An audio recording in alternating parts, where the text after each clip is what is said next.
sa atong kinabuhi, importante gayud nga kanang ato gayong hallelujah pamalandungan ang pulong sa Dios sa atong kinabuhi. If you have the Bible mga igsoon, kindly open in the books of Ephesians 5:18. Okay? Nag-ingon diri and do not get drunk with wine, for that is dissipation,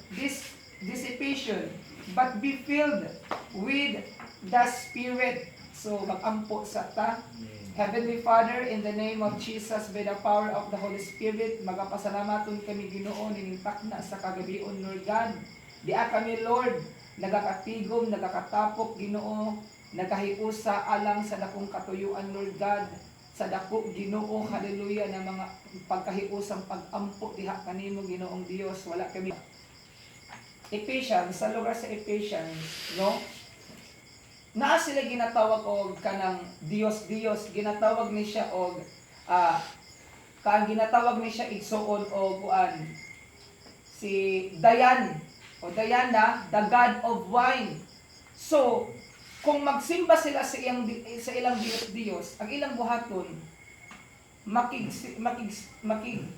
hilawas gyud sila at ubangan sa ilang Dios nga mao si Diana, the god of wine kung naa sila pangayoon.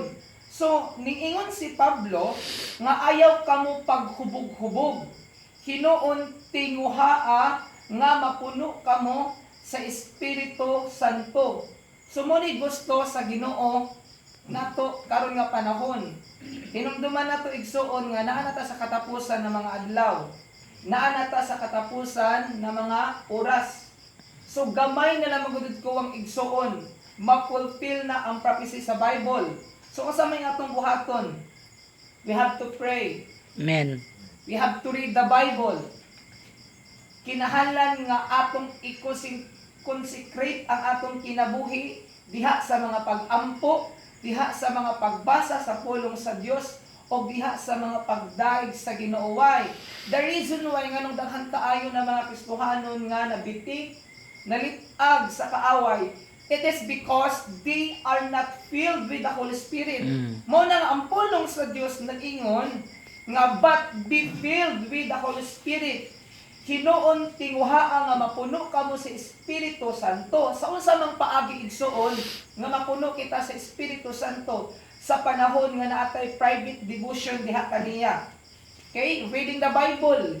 Bisan og ikaw ra usa sa imong panimalay basa kay maunay usa nga mapuno ka sa Espiritu Santo. Amen. When we enter into the presence of God, you are enter into another dimension which the Holy Spirit revealing something to you. Sa panahon nga naa ka sa presensya sa Dios igsuon, hallelujah, ang balaang Espiritu naabot yun ipadayag nimo og pinaagi na ana diha ka mapuno.